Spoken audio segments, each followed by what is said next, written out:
Wow. Every time you think it can't get more complicated to think about women's health, to talk about women's health, you find out that you're wrong. Today, You couldn't be more right. I mean, and we're really talking about healthcare in general, not just women's health. And we're talking about healthcare in the workspace and in the employer space, which is a newer subject for us. yeah, and I really love talking to Maddie Livingston from 30 Madison today. And one of the things I'm particularly interested in is how you probe on what does this mean for care delivery? We talk about the system is broken. It's broken for physicians too. It's broken for patients. It's broken for employers in terms of the rising costs. It's broken probably for payers, although everybody seems to think they're doing okay.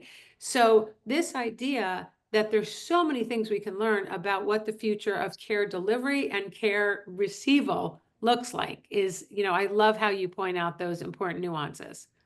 Yeah, for sure. I also feel that, having the employer in the loop, because this is where most people are getting their health care from, is so important. So it's great to speak to Maddie about that. And it's great to hear about another growing women's health company that's providing care with demonstrated clinical outcomes. So take a listen. Welcome to the Business of the V. Hello, friends and colleagues. I'm Dr. Alyssa Dweck. And I'm Rachel Braun-Scherl.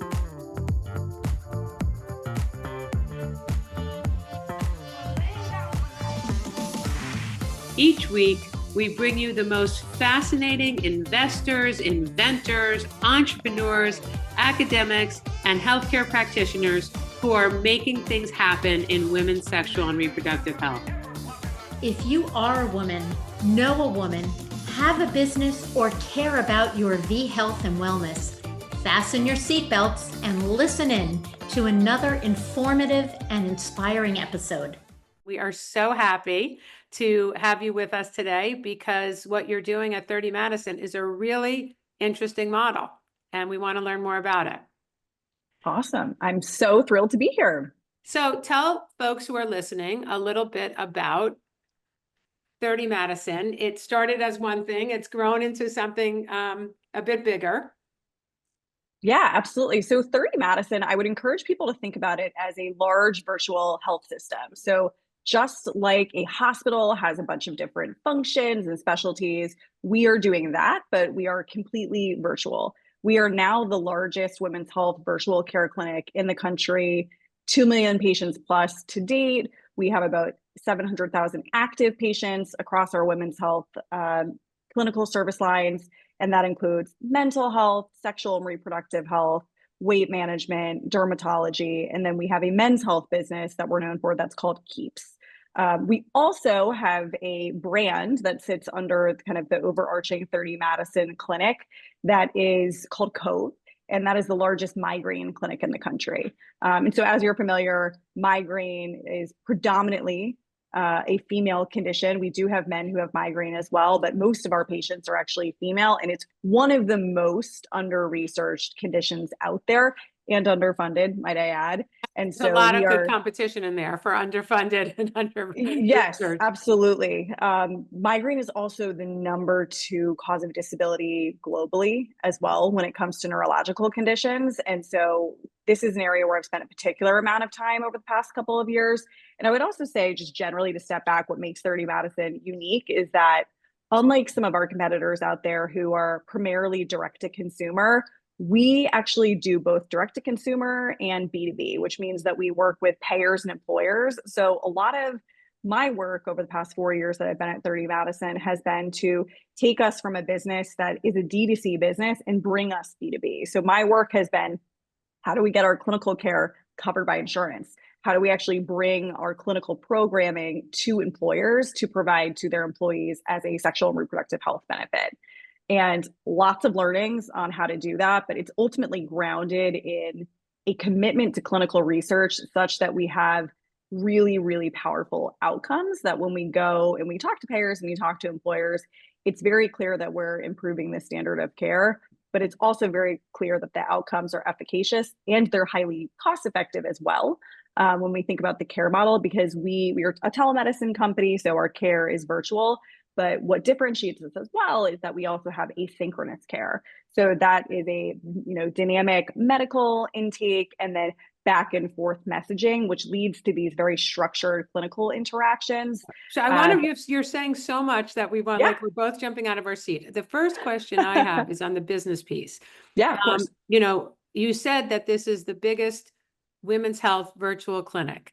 And I think 30 Madison might not be for everybody the company that comes to mind. So, many people might think of Maven. So I'm just fascinated by that. How are you measuring it? Is it in terms of patients served? Listen, it's the more competition, the better. The more people trying to make women healthier, the better. But how are you looking at that and measuring that? Yeah, when I say that, I mean that by number of patients. Okay. You could also think about it by breadth of national distribution, but some of our other players in this space, like a Maven, they're completely national. And I would say we see ourselves as complementary to some of these big players like Maven, in that Maven is obviously very focused on fertility and maternity. We are sort of everything outside of family forming. We are reproductive and sexual health, but we are also in these condition areas that, again, are areas that women disproportionately suffer with, like a migraine. Yeah, first of all, it's great to meet you, and this sounds like a very, very broad platform. I was curious why you chose migraines. I think we can all thank Serena Williams for putting this particular entity on the map for telehealth. We see people that will hit a telehealth platform, perhaps get care, but really not get the workup that something like a migraine headache might deserve. How does this work? I mean, of course, the scariest thing when my patients come in with migraines, which mostly are hormonally related migraines, since I'm a gynecologist. But there's always the much scarier items that come along with terrible headaches. How is this addressed on a telehealth platform? Yeah, it's a great question. I think this is a good example to kind of spotlight some of the innovation around clinical care. So migraine, we actually had it before I joined 4 years ago. So it's been in the works for a while. But at the time, the thesis behind it was there are just significant access gaps. Across our patient base, half of our patients don't have a headache specialist within something like 20 miles of driving distance. So again, significant access gaps. The way that we think about clinical quality for these programs and ruling out red flag symptoms are when the patient comes in and they fill out the medical intake, there are a number of different red flag symptoms that we are screening for in that. And so we actually see that about 10% of our patients who come in and they actually fill out the Cove medical intake, they get redirected externally for care within their health system based off of the symptoms that they're sharing. The other thing that we do that's really different, I would say, than maybe like a typical telehealth experience is we actually have an asynchronous neurological exam that patients are taking as part of us looking for some of these red flag symptoms. So patients are actually taking a video of themselves doing simple neurological tasks, such that we then have clinicians going and reviewing those videos again to flag any red flag symptoms. So that's really built into the care model to make sure that we are seeing the appropriate level of acuity in our patients that are coming in. So do you find that you're the first stop or a stop after providers have already been accessed, but they're not getting the care or attention that they feel they need? We see the spectrum. I think what people think about telemedicine sometimes is that you are generally seeing a low acuity patient. It's interesting. We run our migraine program in partnership with one of the largest national payers. And when we look at that demographic of patient that's coming in and we look at the MIDAS score, which is essentially the disability score associated with migraine, we actually see that these patients are significantly acute in terms of frequency and intensity of headache, which is pretty interesting. But I would say, some of these patients have been in primary care, haven't been properly managed in primary care.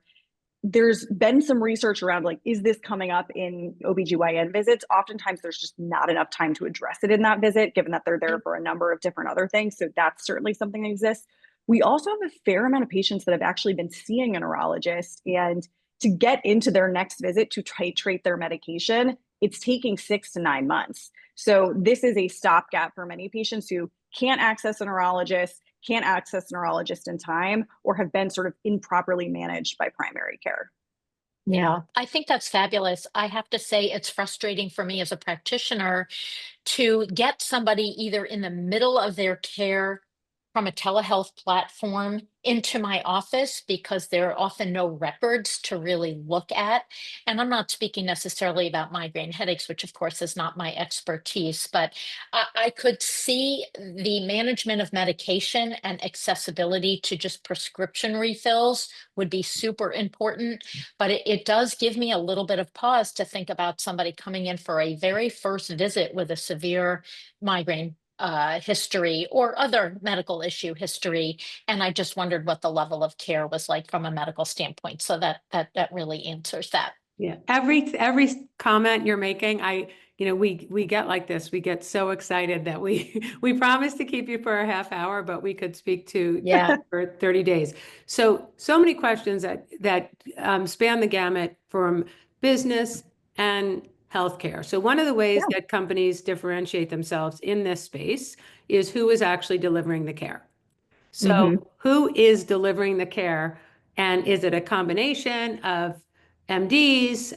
Is it an MPs, PAs, DOs? Who is delivering the care, and is that a point of differentiation for 30 Madison?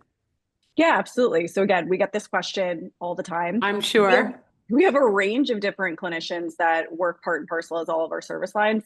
We like to call our care specialist led. So usually when we're going about building a new clinical care model or clinical service line, we have a specialist in that condition who's going and they're building out all the protocols. And then they are actually training a group of primary care doctors, family medicine doctors, emergency medicine doctors, and then NPs and nurses as well, who are mostly assisting in triaging. So it's really a range.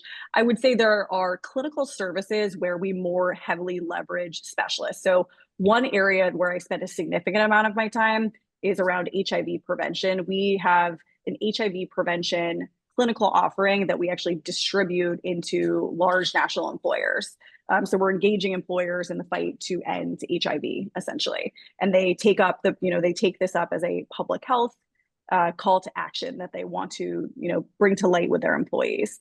In that specific service line, as you can imagine, there's a ton of nuance there around needing to understand some dynamics of infectious disease. So that specific service line really leverages infectious disease expertise. So I'll say that specifically. But I would like to think also that this idea of specialist-led care is helping to address some of these knowledge gaps that exist within clinical fields. I'll give you a really good example for HIV prevention. If we look at sort of physician level of comfort, clinician level of comfort with prescribing PrEP or pre-exposure prophylaxis, we only actually see that about 5% of PCPs will prescribe PrEP.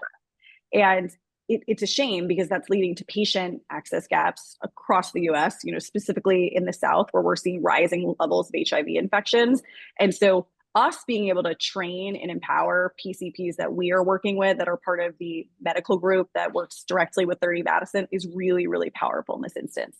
I would also say, just to answer your question, one of the strategic decisions that the company made is all of our clinicians, for the most part, are W-2 employees. So they are part of our, obviously existing in the medical organization, but they are full-time employees and they have access to all of the training that goes along with that. Yeah. Two questions. So now specifically for HIV PrEP, I know injectables every 3 to 6 months are, the newer preferred, programs. How do you deal with something like that when it goes from an oral medication that's easy to dispense via telehealth platform to now an injectable that seems a little bit more difficult to access? I would say within our patient base, I wouldn't necessarily say it's the preferred medication, actually. I think we're still seeing a number of, strong cohort that likes the oral medication. So in that instance that a patient wants Apretude, which is one of the brands for the injectables, the patient is then being directed externally to go and get that injection if that is their preference. And of course, the clinician always is going to want to go with what the preference of the patient is, because of course we want the medication that someone is going to take and to take confidently and adhere to. So, two things have come to mind, and I'm sorry to jump all over the place, but I love it's it. exciting, like Rachel says. How is the practitioner happiness level in your organization? Because I can tell you that on the outside, it's not necessarily very high. With lots of movement where practitioners are coming and going from different practices, becoming frustrated with the corporatization of medicine in general. How are you finding your provider happiness levels? Yeah, and full disclosure, I am not in the medical group. I am employed by the Okay. corporate entity. So I think I'll speak more anecdotally of the clinicians that I work with. I think what's very exciting to the clinicians that choose to do telemedicine generally is flexibility in terms of the hours oftentimes that they're working. It's amazing to me. All weekend long, we have clinicians chiming in on different internal, secure channels, running cases by each other. I think that's probably one of the more interesting things from a satisfaction standpoint. You would think sort of, you're an island alone unto yourself, kind of going through these patient cases, but it's very much the case that there are secure kind of compliant channels where they're actually posting a patient case and they're all opining on what they think is probably the right next step.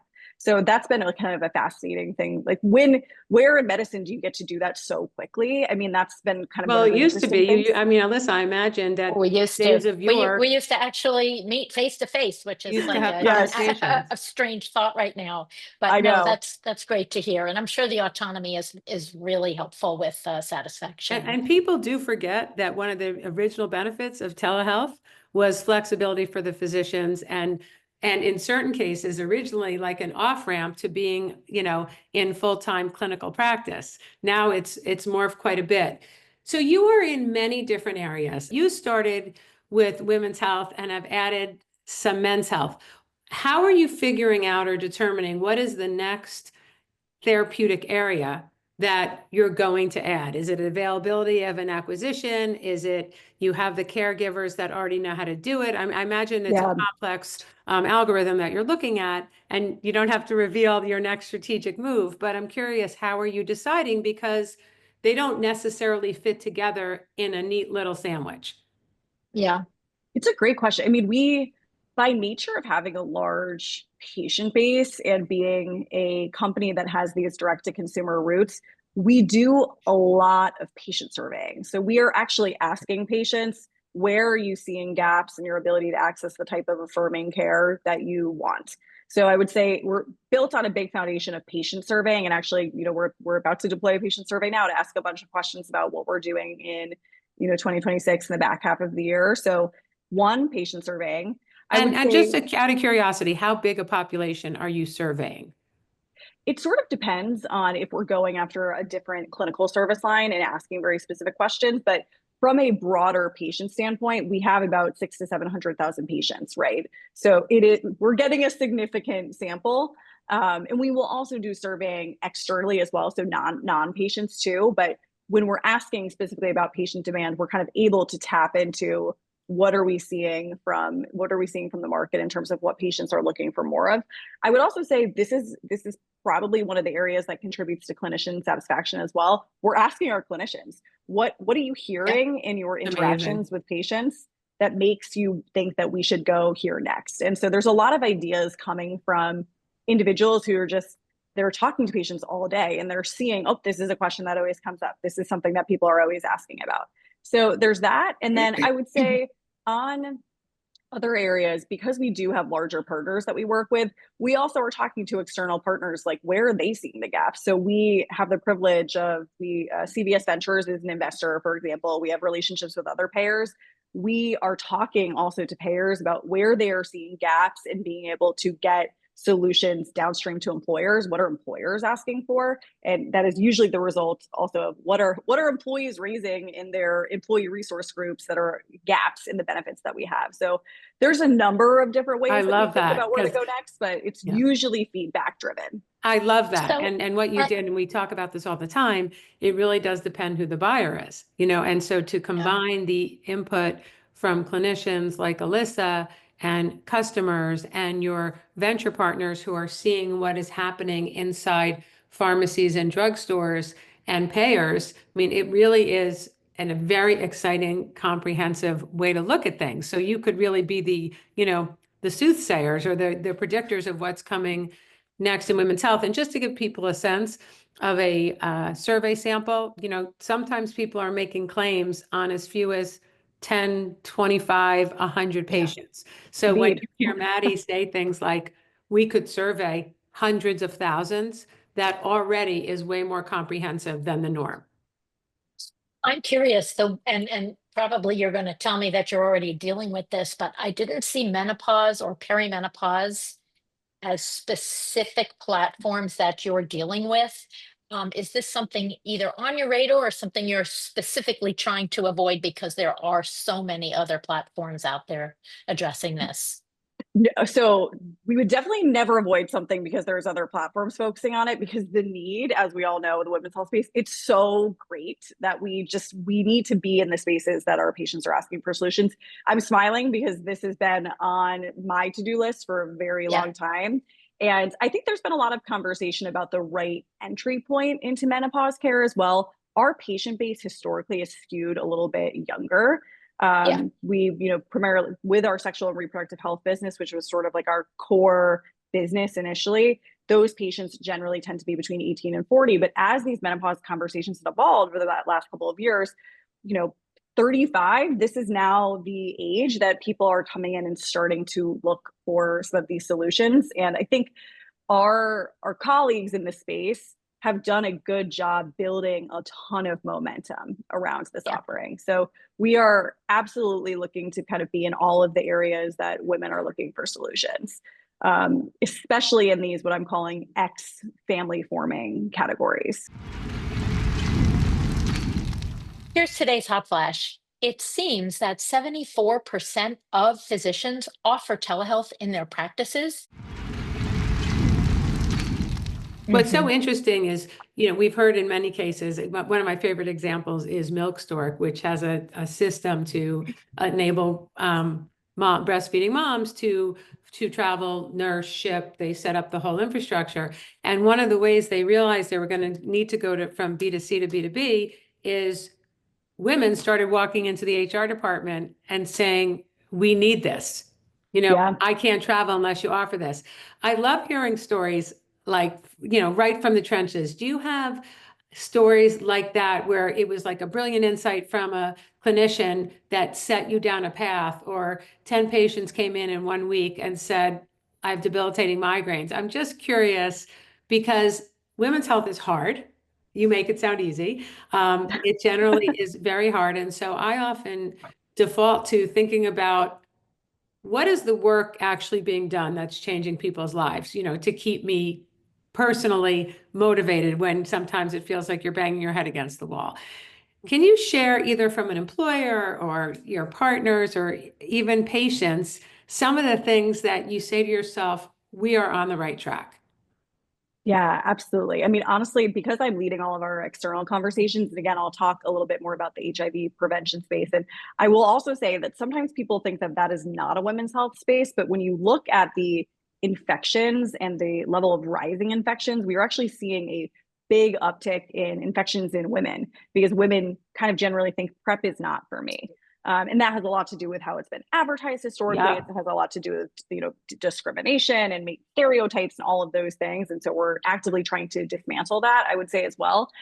Every day when I get to talk to employers and large employers about HIV prevention, and I usually come into those meetings with data around, look, 50 to 60% of your patient population is living in states where reproductive rights are restricted. We know that has a trickle-down impact on sexual health access as well. It resonates with them. That story around being able to provide access in areas where not only do we see rising infection rates, but we also see the people delaying preventative care because they don't feel comfortable in the brick and mortar clinical setting. Being able to tell that story every day and kind of hearing the questions come in around that it's been like a truly eye-opening experience. And I think generally, I believe that businesses can be a very strong source of change in this space. What's interesting to me is now, especially in women's health, we have this real concern about data privacy. And I imagine that in HIV prevention, it's very much the same. How are you able to, and there's a suit going on right now with data being shared, and I now don't question that you're HIPAA compliant. I think it takes something on the part of the employee to put trust in the Yeah. organization, that your organization and their employer, how are they assured that this very, very personal information is not going to be shared in any way that puts them at risk for anything, for Yeah, people absolutely. knowing their business, for access to promotions, whatever it is?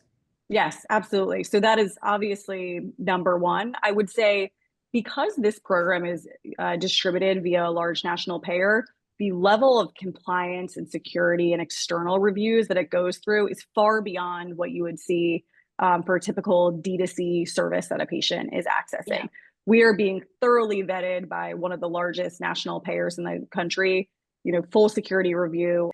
We are treating you and we are treating all of your data with the utmost privacy. So that's generally how we talk about that externally. I would also say that with benefits, one thing that we are particularly sensitive about is if you are receiving communication from an external healthcare provider, there is never any mention of anything related to your health details in any way that is publicly visible. So I would also share that as well. And that's really important to reaffirm with employers as well. I know time is short, but I did want to touch upon weight loss because that is obviously probably the hottest button topic right now. And, you're very different and broad in that your company deals with men and women's health, but weight loss certainly chooses no gender. So, what made you go into that? Are you finding it difficult to access medications? Is this one of the most popular things on your platform to access? Because I know the access is difficult for people still. Yeah, absolutely. I have been sort of working in and around the weight management space since early 2022, kind of 6 months in advance of the approval of tirzepatide, first for diabetes and then later for obesity. So we've been tracking this space for a while. I think Yeah. we knew it was going to be an area of immense patient interest and honestly, immense clinical innovation. I think we did not even fully wrap our heads around all of the cascading number of Yeah. indications that have since come out. And even anecdotally talking to friends and family members that are taking GLP-1s, impact on other inflammatory conditions that they have that are not necessarily And the many improved coming down the indications. pipe. Yeah, for sure. Cognition and mental health Totally. issues. So I think we have a lot to learn from that. But is this I'm sure, just a growing field on your platform, and for men and women? Because I know you have separate companies or separate outlets for many of Yeah, these for men and causes. women, absolutely. Growing. So it launched in early 2025. So definitely growing, definitely an area of interest for patients. And we had known this has been an area of interest for patients for a while. I would say it's across both men and women at our platform. We definitely are trying to think about how do we become more of an expert in the intersection of women's health and GLP-1s. I think like one of the areas that we see a lot of questions around are, do GLP-1s make birth control less effective? Like that's something that comes up a lot because we have a massive population with Yeah. us that Yeah. coming to us for birth control. They're also interested in GLP-1s. I think there's also been a lot of discussion around access, of course. So there's the branded medications, there's compounded medications. And I think what many telehealth companies have done in this space is they've sort of landed on the side of access, as long as you're taking the appropriate precautions around making sure that you're working with vetted, high quality compounding pharmacies. And Right. from a patient experience, though, it's been very tough for patients, right? Some patients are getting access to a branded medication if they're lucky enough to have an employer in a health plan that's willing to cover it. Some people are not. And we increasingly see, and again, because I'm sort of in the employer space having these conversations all the time, it is the number one thing that employers are focused on. This is like the thing that they want to talk about in terms of managing cost. Yeah. And we are seeing fewer plans cover these medications, despite the fact that they have really life-changing implications because of the time horizon of how long it takes to get the medical savings and how long we're going to have the patient, it's unfortunate in that we're all going to be treating patients, right, forever. Yes.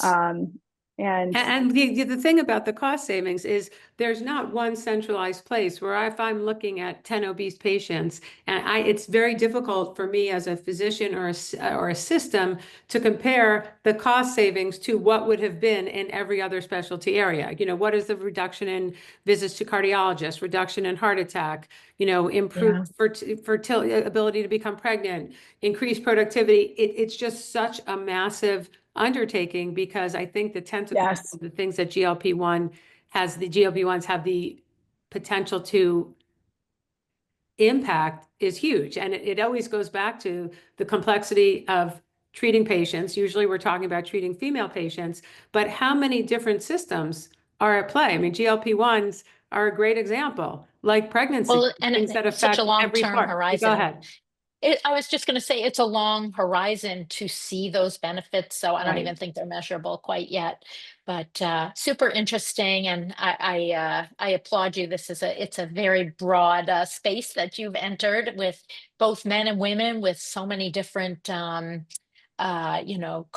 and medications that you're managing. So it's a lot. So if people are interested in, whether 30 Madison whether 30 benefits from your company are offered through their employer, or they want to start that conversation, or they want to start a personal conversation, where do they go? What do you suggest they do? Reach out to me. I am on LinkedIn, so you could always reach out to me on LinkedIn, and we can exchange emails at that point. But yeah, I'm here. I'm always willing to talk. I would say one of my particular passions right now is I love talking to employers about the impact of reproductive health access on their employee population. Happy to do that in a business capacity, happy to just help you strategize how to make that something that you can talk about at a senior leadership meeting. It is the topic of our time. Immensely complex topic. Absolutely. And for patients, they can just go on 30 Madison and sign up for care. Okay, so it's covers all the different new RX and the Cove and the Keeps platforms are covered under that umbrella. Exactly. If you navigate to the 30 Madison website, you can go to the Nurx website, you can go to the Cove website, the Keeps website, all of the above. You can also just Google Nurx, Cove, Keeps on your own as well, and you'll land on the primary landing page. Well, we want to thank you so much for taking the time, for the work that you're doing, for the thoughtfulness in your answers. It really is helpful for us, for our listeners, to sort of try to understand what's underneath. Like, we talk about these big complex organizations, and knowing that there's a human component, is very comforting. But more than that, Rachel, people are looking for the future of their medical care because the system as it exists now is really not sustainable or easily navigated. For anybody. For anybody. So that's what I'm interested in. If there is an easy online platform that really can send people as patients into proper directions and know when they maybe need to step it up a little bit, I think that's super important. So this is probably the tip of the iceberg. And I'm really interested in maybe you're talking about this internally, about a data play, given how much access you have to a broad range of health issues. But thank you so much, Maddie. We love good to be here. You. And we'll be watching your continued growth. Amazing. Thank you. Don't forget, subscribe to our podcast at businessofthev.com for the latest trends and trendsetters in women's health and business.